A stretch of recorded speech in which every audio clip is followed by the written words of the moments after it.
On News Channel 6 at 7, healthcare in Georgia. How state leaders are making sure rural residents receive the medical care they need. And Augusta families still feeling the impacts of Hurricane Helene. How a former city leader is helping get families back on their feet. As your news at 7 starts right now. Live from Television Park, this is WJBF News Channel 6 at 7. Good Thursday evening to you. I'm Kim Vickers. Thank you so much for joining us. Our coverage you can count on begins with a push to prioritize rural health care in Georgia. And it's time now for a first check of your forecast. And here's Chief Meteorologist Jenna Petracci. Jenna? Well, Kim, we had several tree lightings across the CSRA tonight, and one of those was over in Aiken. So here's a live look at our Terry Lambert Hyundai Skyview Cam. A beautiful view and several people gathered around the Christmas tree, hopefully all staying warm. You can see for the rest of the evening, if you're still headed out and about, we're going to see temperatures stay about the same in the middle 40s with cloudy skies and the possibility of some drizzle and mist, but overall it's mostly dry with temperatures at 49 in Augusta, 48 in Aiken, Swainsboro, you're down to 45 degrees, 45 in Gibson as well, and 46 in Lincolnton.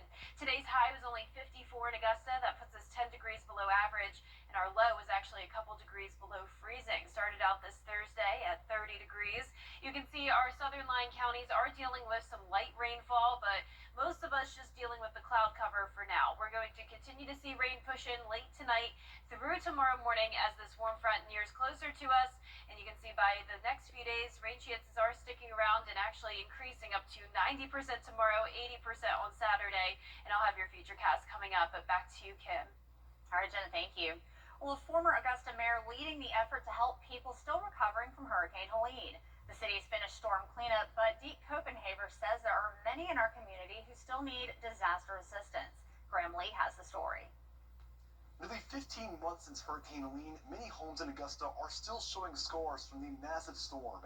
That's why former Mayor Deke Copenhaver is working with Mennonite Disaster Services and other community partners to help. How long does it take to do a complete rebuild? In 70, 80 days, we should have a home complete. Copenhaver leading the region's long-term recovery from Helene, a process that's been going on for more than a year, but still has a long way to go. And then this has been the greatest community-wide coalition and cooperation that I've ever seen. The committee has been identifying homes across Richmond, Columbia, and McDuffie counties that still need repairs. Volunteers coming from across the country have set up base camp at Spear Creek Middle School, tackling 6 projects a day. They have been on the ground for over a month now, over 11,000 hours of service. Mennonite Disaster Services help repair homes in America and Canada that have been impacted by natural disasters. They're joining forces with local churches across multiple denominations. Well, a disaster doesn't care about your religion or lack of religion or your organizational status or your income level. A disaster is a great equalizer. And it's that equalizer that's motivating everyone involved to do more. We're thinking we'll still identify 50 to 100 cases for the next year. It's not just rebuilding and restoring houses, it's rebuilding and restoring lives. Copenhaver says they plan to continue their work into the new year and want to help as many needing disaster assistance as possible. To find out how you can register for disaster assistance, you can visit WJBF.com. In Augusta, Graham Lee, WJBF, News Channel 6. All right, Graham, thank you. United Way doing its part to brighten the holiday season. 1,700 children will receive Christmas gifts thanks to the Empty Stocking Fund. Families have been able to shop for toys for their children at a deep discount, and today those gifts were packed up and loaded into their cars. Knowing that nearly half of the families here in this area are struggling allows this effort to be really impactful, because this is a way that we're assisting 1,700 of those kids who wouldn't have Christmas otherwise, and knowing that these families are hardworking, simply not making enough, and Christmas may not happen if it weren't for this effort. Burnett says the United Way wants to make sure all families get the Christmas they want and deserve.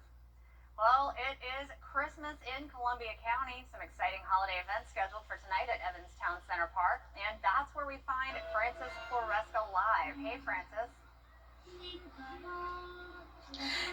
Hey Kim, oh my goodness, it was such a wonderful night, and you can see right behind me, the tree is now lit for the season. However, now even though the tree is lit, there are still other events to look forward to.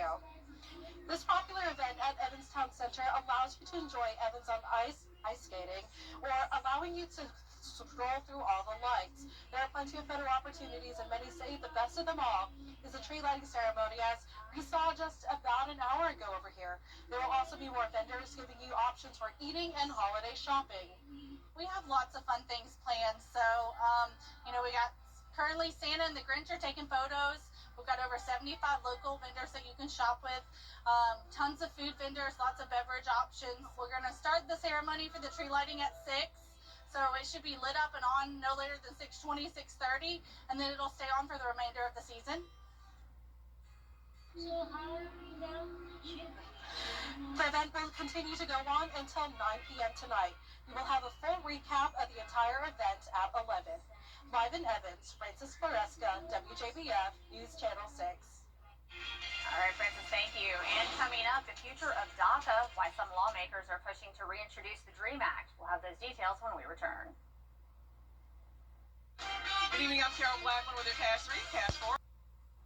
So far, President Trump has Rain likely on Friday and Saturday with around 1 to maybe even 2 inches in some spots, but then we dry out next week. How are those temperatures looking now? I'll have the answer when we return. Dentistry is one of the oldest. Now, your most accurate forecast with WJBF Live Viper 6. Welcome back. Here's a look at some Christmas lights over at the ballpark in North Augusta. It's a cloudy night, but dry for now. We're sitting at 49 degrees with a south wind of 7 miles per hour. Dew points are in the lower 40s, so still some dry air in place. But temperatures are consistent across the board. We're at 45 in Washington, 46 in McCormick, and 45 in Swainsboro. Bamberg, you're at 49. You can see some light showers just outside of our viewing area in our far southern line counties, but for the rest of us, it's dry with clouds. Now, zooming out, we have a lot more rain to move in. A lot of the rain is going to be coming down tonight through Friday morning, and then a lot of the rain that we're forecasting Friday into afternoon into Saturday afternoon is going to be very light in nature. So I'm not encouraging you to fully cancel outdoor plans. This is the type of rain you can be out and about in, but you may want the rain gear with you and definitely some heavy jackets because these temperatures are not budging. We're going to be in the 50s for highs again tomorrow, a lot of the day even in the 40s, and then you can see we're still topping off in those lower 50s for highs Saturday and Sunday. Sunday looks mostly dry. Rain chances do go down significantly to just 30%, but notice Saturday is still pretty wet, and we'll talk about that more on the Futurecast coming up. So this could impact the Augusta Christmas Parade that starts at 1 o'clock in the afternoon on Saturday. 51 to 52 degrees with light winds around 5 miles per hour. Definitely cloudy with those high rain chances. So Friday and Saturday are the main days we're watching here. We're actually going to be nice and sunny and dry by next Tuesday and Wednesday. So certainly looking forward to that. But here's our Futurecast tonight at 10 p.m. That rain starts to lift a little bit further towards the north, but mostly impacting our southern line counties until we get to tomorrow morning at 6 a.m. That's when our northern counties start to see some rain. There's the possibility of some heavier downpours here and there. And overall, not a washout. Some places dry. This is Friday at 4 p.m., but more rain continues to move in different rounds. So this continues overnight into Saturday. There's 11 p.m. on Friday.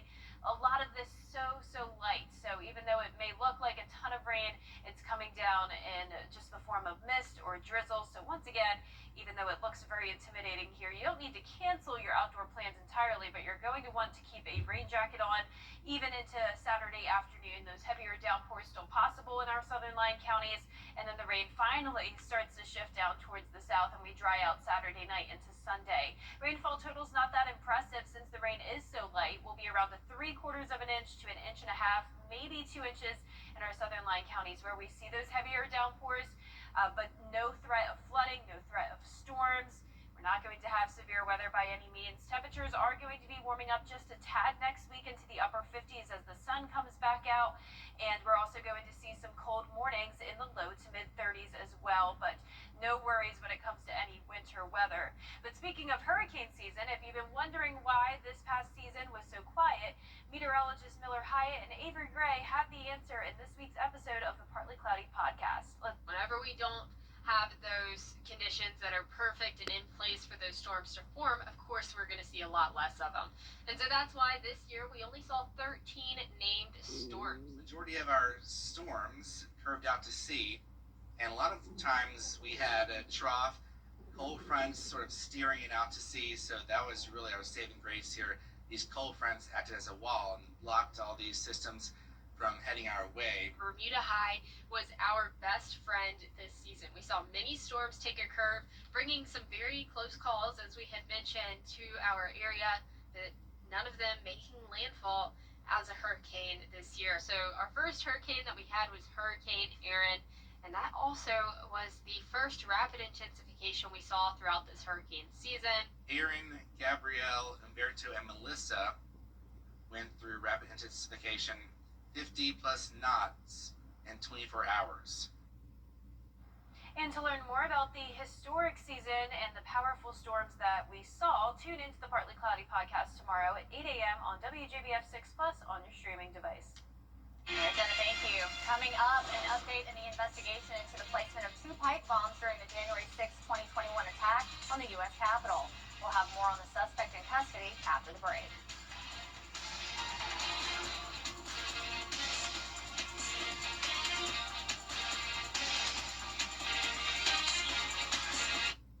Looking for something tasty? Coming up, a Seal Pub's giving workers some trouble. We'll have that story after the break.